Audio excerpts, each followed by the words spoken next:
எளிமையான ஒரு நிமிஷம் அப்படியே உட்காந்து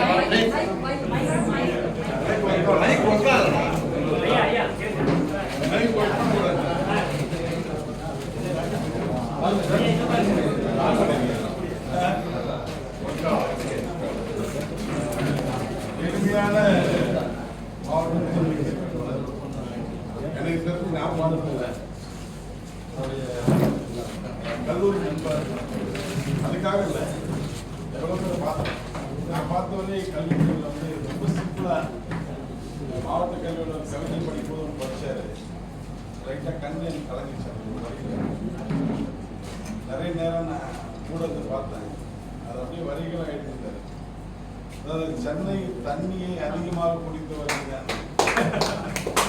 உண்மை அது கீழே ஒரு வரி சொன்னார் ஏன்னா நீ சாப்பிட்டதுக்குள்ள தண்ணி மட்டும் தான் குடித்தேன் நான் கூட சொல்லுவேன் இந்த நேரத்தில் நான் பதிவு பண்ணி தான் கோஷிக்கான சொல்கிறாங்க அவர் எந்த ஒரு நிகழ்ச்சி அவர் கொடுத்தாலும் அவர் வந்து சாப்பிட்ற டைம் வந்து பார்த்தீங்கன்னா காலையில் டிஃபனே வந்து ஒரு 3 மணி இருக்கும் நினைக்கிறேன் மதியானம் சாப்பாட்டை செக் பண்ணி 9 மணிக்கு சாப்பிட்ற நிறைய நேரம் நான் பார்த்துருக்கிறேன் ரொம்ப நெருங்க ரொம்ப உக்கிரமாயிடுவார் அந்த பணியில் இந்த தேசிய அளவிலலாம் மாநில அளவிலான போட்டிகள் நிறைய அவர் நடத்திருக்காரு நான் பார்த்துருக்கேன்.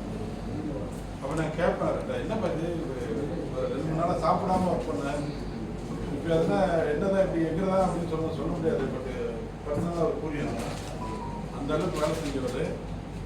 எனக்கு தெரிஞ்சு மிகப்பெரிய ஒரு பாராட்டு விழாவை சென்னையிலேருந்து நம்ம நடத்தி கொண்டு போய் ஒரு மேலத்தாளத்தோட இணையக்குழாரோடு இருக்கிற ஒரு கம்பீரமான இடத்துல உட்கார வேற அந்த நிகழ்ச்சி சீக்கிரம் நடக்கும் அப்படின்னு எதிர்பார்த்து ஒட்டுமொத்த தமிழ்நாடு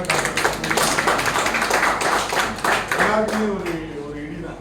நிறைய பேர் எனக்கெல்லாம் நான் அப்படியே வந்து நம்மளா இருக்கும்போது அப்படின்னு பல பேர் கேள்விகள் நாங்களும் கேட்டுனே இருக்கிறோம். இங்கே அரண்மனை எப்படி சார் அரண்மனை அரண்மனை உள்ள அரண்மனை இருக்குல்ல திவ்யா ஸ்டால் திவ்யா ஸ்டால் போகல அதை தாண்டி அந்த உள்ளத்தை பார்த்து அத்தனை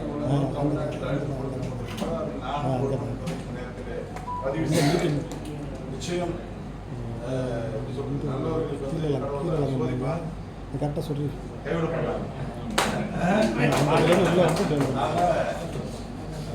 அத்தனை வேலைகளும் நியாயமான மனிதருக்கு அது அப்பழுக்கற்ற வகையிலே மாணவ நலனுக்காக தனது வாழ்க்கையை தன் குடும்பத்தை அர்ப்பணித்து அறிவு பவரும் அயராது உழைத்த ஒரு தமிழ்நாட்டின் முதன்மை கல்வி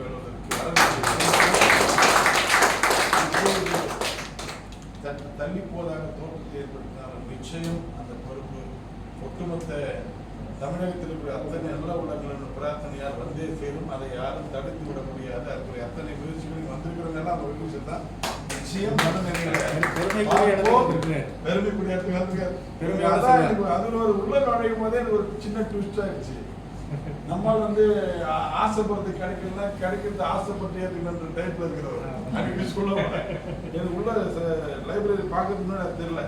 உள்ள வந்து இங்கேருந்து கிளம்ப மாட்டாப்படியோ இங்கேருந்து இருப்பாப்படியோ அந்த ஒரு எண்ணம் வேறு வந்துருச்சு. பார்த்து எதையுமே ரொம்ப இன்வால்வ் ஆகி இப்போ இதில் 4லேருந்து 6 வருஷம் இறங்கிடுவாங்க. மற்றவங்களாம் நீங்கள் ஏற்கனவே இந்த அதிகாரிகள்லாம் வருவாங்க போவாங்க அப்படி மாதிரி இருப்பாங்க. இப்போ பாருங்க, ஒரு வேளை அவளை இருக்கக்கூடிய காலம் 1 மாத காலமாக 2 மாதம் இருந்தாலும் இது போன்ற ஒரு அதிகாரி இந்த ஊடகம் இதுவரை பார்த்ததில்லை என்ற அளவுக்கு அவர் இருக்கக்கூடிய காலம் இருக்கும் என்பதை நீங்கள் உணர்வுகள் அந்த ரத்தத்தில் ஊர்ன விஷயமா இருக்கு. அவரோட நல்லா வரணும். சிரமமான நேரத்தில் இவ்வளோ பேர் வந்திருக்காங்க. எவ்வளோ பேர் வரணும். சென்னையிலேருந்து கிட்டத்தட்ட ஒரு 20 பேருந்துகளாவது கிளம்பிக்கணும். ஆனால் இவர் அதை கூட யார்கிட்டையும் சொல்ல வேணாம், ஜாயின் பண்ணுறது யாருக்கும் தெரிய வேணாம். அது என்ன இருக்குது, நம்ம ஒன்றும் பிரச்சனை இல்லை. நாங்களே நேரடியாக அரசியல்கிட்ட பேசுவோம். யாரோ ஒரு பைத்தியகாரம் பண்ண ஒரு சில்மிஷத்தால் நல்ல பெரிய ஆஃபீஸர் சூழ்நிலை அது அரசுக்கும் தெரியும், அமைச்சருக்கும் தெரியும், முதலமைச்சருக்கும் தெரியும். இப்பேற்பட்ட ஆஃபீஸரு வேற தாக்குதல் வேற முறையில் போயிருந்த சூழல் வந்து அங்கே வந்து மாற்றிச்சு. நல்லது நடக்கும். நிச்சயமா நல்லவர்களை காப்பாற்றுகிற அரசு, நல்லவர்களை காப்பாற்றுகிற முதலமைச்சர், நல்லவர்களுக்கு பின்னாடி இருக்கிற மாணவர்கள் பள்ளிக்கு இருக்கிற அமைச்சர் இந்த நல்லவரையும் கைவிட மாட்டார்கள் என்ற நம்பிக்கையோடு அந்த சூழலிருந்து விரைவில் விடுபட்டு நம்முடைய முதன்மை சென்னையை நோக்கி மீண்டும் இணையப்படுவதாக வருவார். அது விரைவில் நடக்கின்ற